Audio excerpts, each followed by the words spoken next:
निर्मला कुर्मीको न्यायका लागि काठमाडौँमा प्रदर्शन, अधिकार कर्मी र प्रहरीबीच झडप, कयौं भए पक्राउ। हरिबोल गजुरेल प्रधानमन्त्री प्रचण्डको राजनीतिक सल्लाहकारमा भए नियुक्त।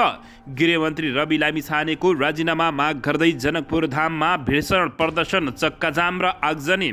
नेकपा माओवादी केन्द्र र नेकपा यसबीच औपचारिक संवाद सुरु, पार्टी एकतासम्म छलफल।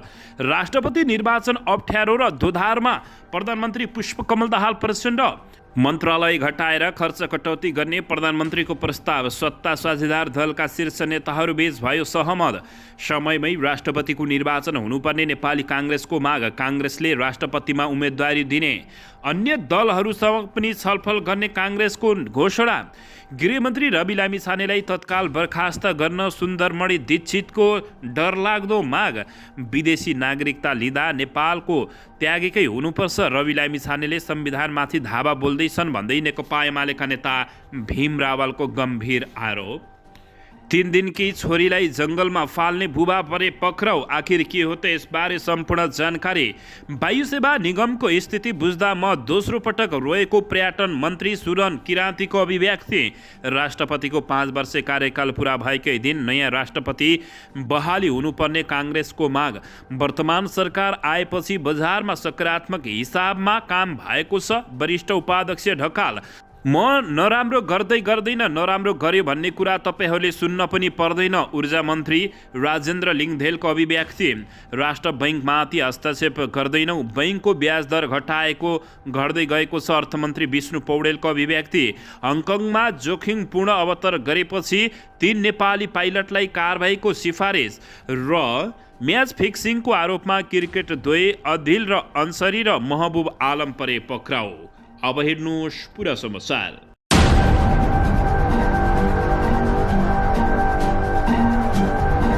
दर्शक महानुभावहरू नमस्कार, नेपाली न्युज टिभीको न्युज बुलेटिन खबरमा यहाँहरूलाई हार्दिक स्वागत छ। सदा झैं आज पनि तपाईहरूमा देश तथा विदेशका महत्त्वपूर्ण समाचार अपडेटका साथ उपस्थित भइसकेका छौं। दर्शक महानुभावहरू, तपाईहरूले हामीलाई कहाँदेखि हेर्दै हुनुहुन्छ नेपाल भए जिल्ला र ठाउँको नाम लेख्नुहोला। यदि विदेशमा हुनुहुन्छ भने आफू रहेको देशको नाम पनि लेख्न नभुल्नुहोला र हाम्रो च्यानल नेपाली न्युज टिभीलाई अहिलेसम्म पनि सब्स्क्राइब गर्नुभएको छैन भने सब्स्क्राइब गर्नुहोला, साथै सँगै रहेको बेल आइकन दबाउन पनि नभुल्नुहोला। आउनुहोस् दर्शक महानुभावहरू, आजको मुख्य समाचारबाट सुरु गरौँ। दर्शकबिन नेकपा एमालेका नेता भीम रावलले नेपाली नागरिकले कुनै पनि देशमा नागरिकता लिँदा नेपाली नागरिकता त्याग्नै पर्ने कानुनी प्रावधान रहेको दाबी गरेसँगै उनले एक कार्यक्रममा कुरा गर्दै गृह मन्त्री रवि लामिछानेले नेपालको कानुनको धज्जी उडाएको बुझाएका छन्। उनले भने संविधान निर्माण हुँदै गर्दा नेपालीहरूले शक्ति राष्ट्रहरूको नागरिकता लिँदाखेरि नेपालको नागरिकता कायमै राख्दा के हुन्छ र भनेर तर्क आएको स्मरण गर्दै मुलुकको राष्ट्रियता, सुरक्षा र भू राजनीतिक स्थिरता जस्ता विषयहरूमा गम्भीर रूपमा बहस भएपछि त्यो दोहोरो नागरिकतालाई पारित गर्न नसकेकोले दाबी गरेका छन्। उनले वर्तमान गृहमन्त्री रवि लामिछानेको सम्बन्धमा पनि कानुन उल्लङ्घन भइरहेको जिकिर गरेका छन्। उनले भने वर्तमान गृहमन्त्री रवि लामिछानेले सर्वोच्च अदालतमा आफू विरुद्ध नागरिकताको विषयमा परेको मुद्दामा दोहोरो नागरिकताले नेपालको दीर्घकालीन अस्तित्व र कुप्रवाह बिउताउने गरी संविधानसँग बाजिने गरी गृहमन्त्री जस्तो जिम्मेवारी व्यक्तिले मैले अमेरिकाको नागरिकता लिँदा पनि नेपालको नागरिकता त्यागेको थिइनँ, त्यसकारण स्वतः नेपाली नागरिकता सक्रिय भयो भन्ने तर्क गरेर सरासर नेपालको कानुनमाथि उल्लङ्घन गरेको उनले आरोप लगाएका छन्। दर्शकबिन नेकपा एमालेका नेता भीम रावलले भनेको अभिव्यक्तिप्रति तपाईहरूको के धारणा छ? मनमा लागेको प्रतिक्रिया दिन नभुल्नुहोला। दर्शकबिन यसैबीच यता बाँकेकी निर्मला कुर्मीको न्यायका लागि आन्दोलनमा उत्रिएका अधिकार कर्मी र प्रहरीबीच काठमाडौँमा झडप भएको छ। जिल्ला अदालत काठमाडौँ अगाडिबाट आन्दोलनकर्मी र प्रहरीबीच झडप भएको हो भने कैयौं पक्राउ परेका छन् र कैयौं घाइते भएका छन्।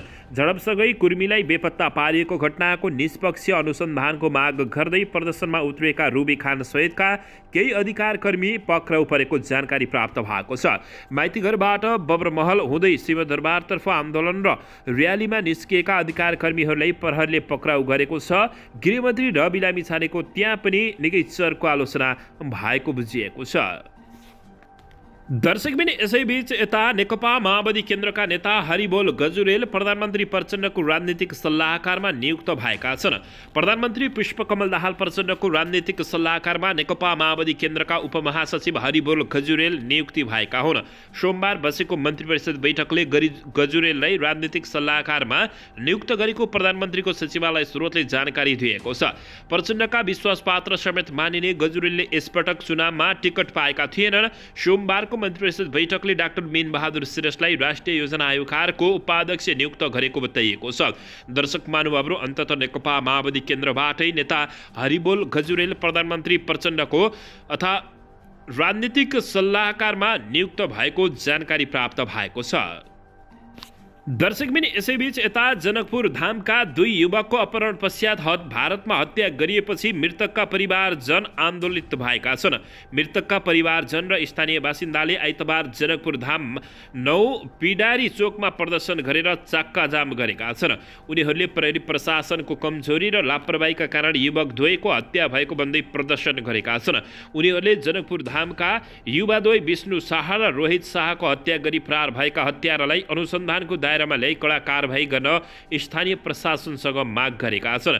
यसैबीच गृहमन्त्री रवि लामिछानेको राजीनामा माग गर्दै जनकपुर धाममा प्रदर्शन गर्ने र चक्काजाम गर्ने समेत गरेको जानकारी प्राप्त भएको छ। दर्शकबिन पीडित परिवारले अपहरणकारीको फोन आउँदा आफूहरूले उसको कल रेकर्ड तुरुन्त प्रहरीलाई पठाउने गरेको भए तापनि अहिले प्रहरीले झुटो बोलेर घटनालाई मोड्न थालेको आरोप लगाएका छन्। प्रहरीले विष्णु र रोहितको अपहरण पश्चात पनि खोज तलासमा कुनै सहयोग नगरेको परिवारजनको आरोप रहेको छ। परिवारको आग्रह अनुसार प्रहरीले घटनाको अनुसन्धान गरेको भए 2 जनाको ज्यान जोगिने सम्भावना रहेको परिवारजनको भनाइरहेको छ। उनीहरूले स्थानीय प्रशासनले लापरवाहीको गरेकाले हत्या भएको आरोप लगाउँदै गृहमन्त्री रवि लामिछानेको राजीनामा समेत माग गरेका छन्। जनकपुर धाममा उपमहानगरपालिकाका वडा नम्बर 8 बस्ने जगदीश शाहका 22 वर्षीय छोरा रोहित शाह र वडा नम्बर 13 बस्ने रामबाबु शाहका 25 वर्षीय छोरा विष्णु शाहको हत्या गरिएको अवस्थामा आइतबार बिहान भारतको बिहार राज्यको परिहार स्थित पर्सा गाउँको पश्चिमतर्फको चोरमा शव फेला परेको जानकारी प्राप्त भएको छ। दर्शकबिन यसैबीच यता नेकपा माओवादी केन्द्र र नेकपा एकीकृत समाजवादी पार्टी बीच औपचारिक संवाद सुरु भएको छ। आइतबार बिहान नेकपा माओवादी केन्द्रका अध्यक्ष पुष्पकमल दाहाल प्रचण्ड र नेकपा यसका अध्यक्ष माधव कुमार नेपाल बीच भेटवार्ता भई लगत्तै दिउँसो 2 पार्टीका वार्ता समितिका सदस्यहरूले औपचारिक संवाद सुरु गरेका छन्। सांसदको संवादको क्रममा पार्टी एकता, वर्तमान र भविष्यको राजनीतिक यात्रा, 2 पार्टीका दस्तावेज आदान प्रदान गरिएको नेकपा यसका महासचिव उपमहासचिव प्रकाश ज्वालाले बताएका छन्। निरन्तर संवाद सुरु भएकाले पार्टी एकताको बिन्दुसम्म यात्रा तय गर्ने गरी अगाडि बढाएका छौँ। अब हेरौँ कति सम्भव हुन्छ, उपमहासचिव ज्वालाले भनेका छन्। संवादमा माओवादी केन्द्रका तर्फबाट संयोजक कृष्णबहादुर मोहरा, गिरिराजमणि पोखरेल र शक्ति बस्नेत तथा नेकपा एकीकृत समाजवादी पार्टीबाट संयोजक बेदुराम भुषाल, प्रकाश ज्वाला र विजय पौडेलको सहभागिता रहेको हो। नेकपा यसले यसअघि जसपासँग पनि पार्टीको आधिकारिक दस्तावेजहरू अध्ययन गर्न 2 नेतालाई जिम्मेवारी दिएको थियो। जसपाका तर्फबाट गोविन्द चौधरी, नेकपा यसका तर्फबाट विजय गौतमले त्यसको जिम्मेवारी लिएका छन्।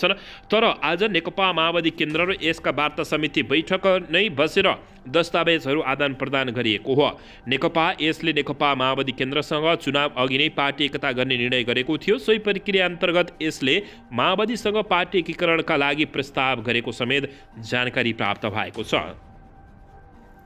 दर्शकबिन यसैबीच यता प्रधानमन्त्री समेत रहेका नेकपा माओवादी केन्द्रका अध्यक्ष पुष्पकमल दाहाल प्रचण्डले देशका मन्त्रालयको सङ्ख्या घट्ने प्रस्ताव गरेको बताएका छन्। आज सोमबार बिहान सुदूरपश्चिम प्रदेशका मुख्यमन्त्री राजेन्द्र सिंह रावलको नेतृत्वमा प्रदेशका मन्त्री, सांसद र नेताहरूको टोलीसँग कुरा गर्दै प्रधानमन्त्री प्रचण्डले अधिक मन्त्रालयको सङ्ख्याले देशको वित्तीय भार बढ्ने भएकाले यस्तो प्रस्ताव गरेको बताएका छन्। प्रधानमन्त्री प्रचण्डले प्रदेशका मन्त्रालयको सङ्ख्या घटाउन र खर्चभार कटौती गर्न आफूहरूले प्रस्ताव गरिसकेको र सोही अनुसार केही प्रदेशहरूमा मन्त्रालयको सङ्ख्या घटाइएको समेत बताइएको छ।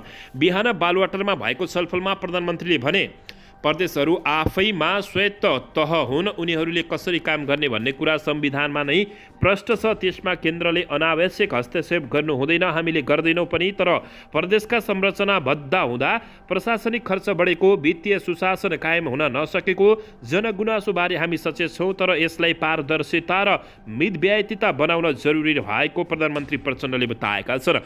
आफूहरूले सत्ता साझेदार दलको बैठक प्रदेशलाई चुस्त बनाउने र वित्तीय सुशासन कायम गर्ने प्रस्ताव गरेको उनले सुनाएका छन्। यस विषयमा नेकपा एमाले अध्यक्ष केपी शर्मा ओली लगायत सबै नेताहरू सहमत भएका हुन्।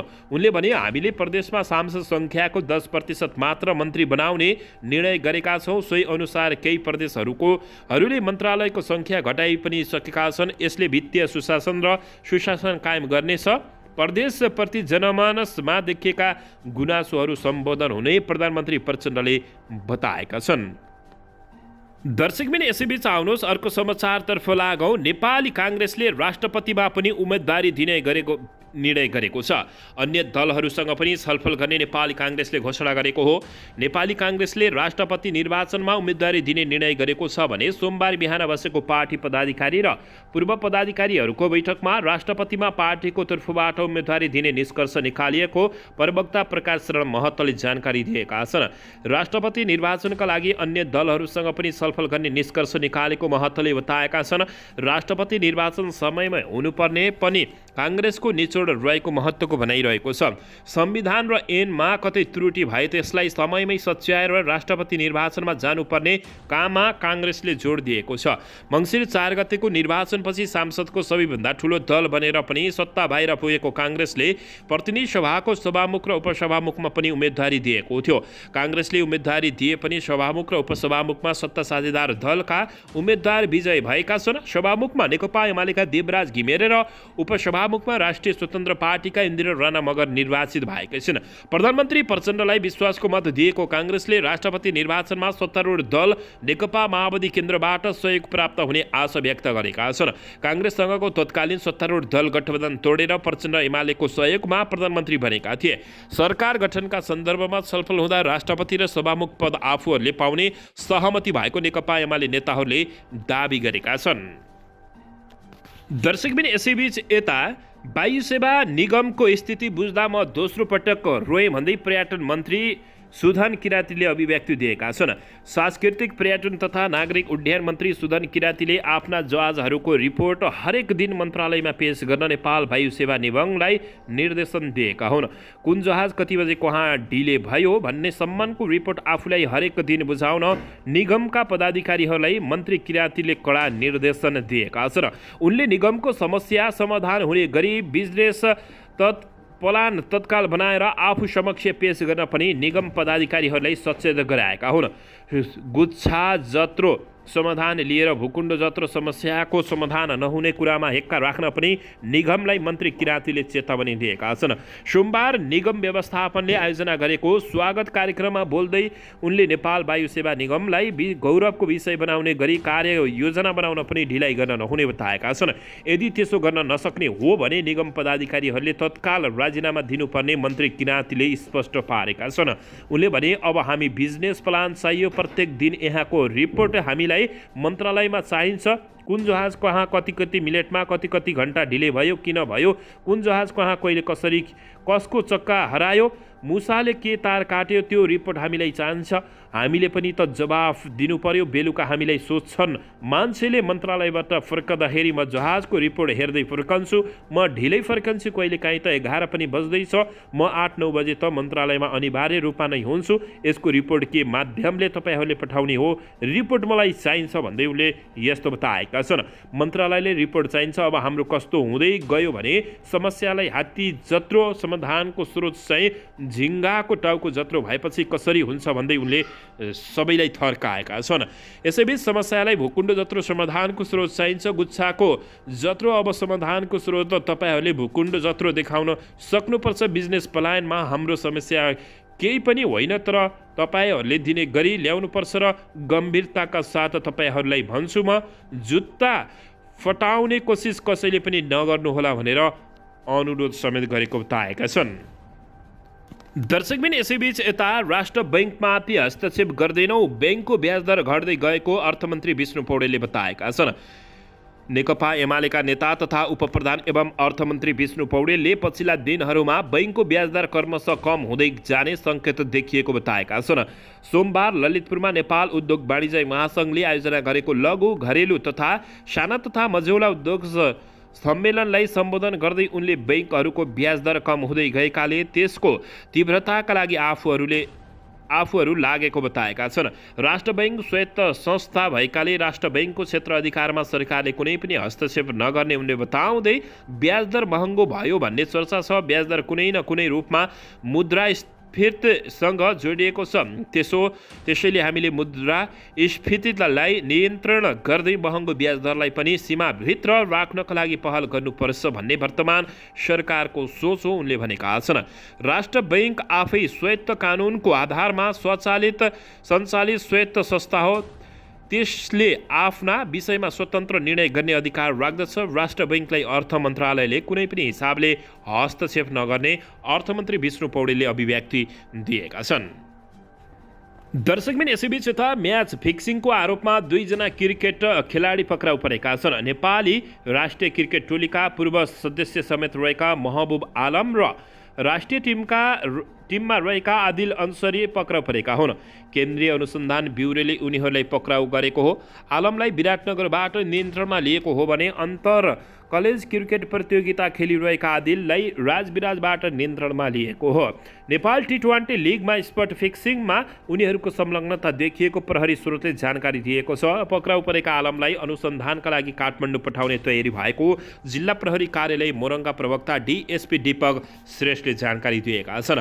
आदिलले गत जेठमा मात्रै अमेरिका विरुद्धको खेलबाट राष्ट्रिय टिममा डेब्यू गरेका थिए। उनले जनकपुर रोयल्सबाट नेपाल टी20 लिग खेलेका थिए भने उनीहरूमाथि पहिले नै निर्धारण गरिएको गतिविधिका आधारमा खेलको नतिजा हेरफेर गर्ने गरी निश्चित खेलाडीसँग आर्थिक लेनदेन स्पट फिक्सिङ गरेको आरोप लागेको हो। नेपाल क्रिकेट सङ्घको रणनीतिक साझेदार 73 स्पोर्टका मालिक जितिन अभुलियाको योजनामा स्पट फिक्सिङ गरेको आरोपमा दुवै खेलाडीलाई नियन्त्रणमा लिएको केन्द्रीय अनुसन्धान ब्युरोका प्रवक्ता कमल थापाले बताएका छन्। दर्शकबिन यसैबीच यता नागरिक उड्डयन प्राधिकरणले नेपाल वायु सेवा निगम नेपाल एयरलाइन्सका 3 पाइलटलाई कारबाही गर्न सिफारिस गरेको छ। गत शुक्रबार नेपाल एयरलाइन्सको जहाज हङकङ विमानस्थलमा अवतरण गर्ने क्रममा एयर ट्राफिक कन्ट्रोल एटिसीको निर्देशन नमानेपछि नागरिक उड्डयन प्राधिकरणले 3 पाइलटलाई कारबाही गर्न एयरलाइन्सलाई सिफारिस गरेको छ। हङकङ विमानस्थल एटिसीको निर्देशन नमानेर जोखिमपूर्ण अवतरण गरेको भन्दै पाइलटलाई कारबाही गर्न निर्देशन दिएको प्राधिकरणका प्रवक्ता जगन्नाथ निरौलाले बताएका छन्। पाइलटहरू नन्दबहादुर विश्वकर्मा, राजेश कुशवाहा र उद्धव घिमिरेलाई कारबाही गरिएको हो। हङकङ विमानस्थल एटिसीको निर्देशन नमानेकाले त्यहाँको सिभिल एभिलियन्सले हामीलाई खबर गरे। उनले भने यसै आधारमा प्राधिकरणले 3 पाइलटलाई निलम्बन गर्न निगमलाई निर्देशन दिएको बताएका छन्। उनका अनुसार यसबारे थप प्रक्रिया वायु सेवा निगमले अगाडि बढाउने समेत जानकारी दिएका हुन्। यसैबीच निगमले भने ती 3 पाइलटलाई कति समय निलम्बन गर्ने हो भन्ने अहिले एकिङ नभइसकेको बताएका छन्। क्यानले कारबाही गर्नु भनेसँगै उनीहरूलाई निलम्बन गरिएको, तर यसबारे थप अध्ययन अनुसन्धान बाँकी भएकाले अहिले निदो नभइसकेको निगमका प्रवक्ता आचार्य खड्काले बताएकी हुन्। निगमले घटनाबारे विस्तृत अध्ययन गरेर उनीमाथिको कारबाही के कसरी अगाडि बढाउने भन्ने निर्णय गरिने समेत उनको भनाइ रहेको छ। दर्शकबिन यसैबीच यता म नराम्रो गर्दैन नाम नराम्रो गरे भन्ने कुरा तपाईहरूले सुन्न पनि पर्दैन भन्दै ऊर्जा मन्त्री राजेन्द्र लिङदेलले अभिव्यक्ति दिएका छन्। उपप्रधान तथा ऊर्जा मन्त्री राजेन्द्र लिङदेलले भ्रष्टाचार नगर्ने र गर्न पनि नदिने बाचा पूरा गर्न आफू सरकारमा सामेल भएको बताएका छन्। भ्रष्टाचार गर्नु आमाको रगत खानु सरह हो भन्ने आफ्नो नारालाई व्यवहारमा उतार्न मन्त्री राजेन्द्र लिङदेलले प्रतिबद्धता व्यक्त गरेका छन्। सोमबार झापाको अर्जुनधारा एक साधुटारमा रहेको शङ्कराचार्य पीठको वार्षिकोत्सव कार्यक्रममा सम्बोधन गर्दै राष्ट्रिय प्रजातन्त्र पार्टीका अध्यक्ष समेत रहेका राजेन्द्र लिङदेलले भ्रष्टाचार नगर्ने, आफूले बाचा पुरा गर्न अग्नि परीक्षामा होमिएको बताएका छन्। साथै देशमा विकासको लहर ल्याउने समेत उनले बताएका छन्। उनले भने, मैले भ्रष्टाचार गर्नु आमाको रगत खानु सरह भएको भन्दै हो भन्दा कतिपयले प्रशंसा गरेका छन्। कतिले नपाइन्जेल त हो नि भनेर भने, तर मैले पाएपछि म भ्रष्टाचार गर्दिनँ भनेर देखाउन अग्नि परीक्षामा होमिएको हुँ। उनले भने, सरकारमा जाने मान्छेले राम्रो नमानेको सन्दर्भमा आफूले सरकारमा गएर काम गरेर देखाउने अठोट गरेको उनले बताएका छन्। हजारौँले सरकारमा अहिले जानु हुँदैन भनेको, तर मैले देखेर देखाउने मौका यही हो भनेर भनेको उनले बताएका छन्। सरकारमा गएको उनको भनाइरहेको छ। यसैबीच उपप्रधानमन्त्री राजेन्द्र लिङदेलले आफूले उठाएको हिन्दुत्वको मुद्दा झन बलियो बनाउने उनले घोषणा गरेका छन्। उनले भने, म जति गर्न सक्छु गर्छु, नराम्रो गर्दै गर्दिनँ, नराम्रो गर्यो भन्ने कुरा तपाईँहरूले सुन्नै पर्दैन। आफू जुन कार्यक्रममा सहभागी भए पनि हिन्दुत्वसँग सम्बन्धित कार्यक्रममा सहभागी हुन पाउँदा ज्यादै खुसी मिल्ने अध्यक्ष राजेन्द्र लिङदेलले बताएका छन्। उनले भने, मन्त्रालयको जिम्मेवारपछि पहिलोपटक आफ्नो जिल्ला झापा आए, धेरै कार्यक्रममा सहभागी भए। आज म यहाँ आउँदै जाँदै आनन्दित रहेको भन्दै ऊर्जा मन्त्री राजेन्द्र लिङदेलले अभिव्यक्ति दिएका छन्। दर्शकबिन, यसैबीच नेपालमा पछिल्लो समय राष्ट्रपतिबारे निकै रस्साकसी चलेको छ। यसबारे तपाईँहरूले मनमा लागेको प्रतिक्रिया दिन नभुल्नुहोला। दर्शक महानुभावहरू, अबको राष्ट्रपति कसले पाउनुपर्छ, प्रतिक्रिया दिन नभुल्नुहोला।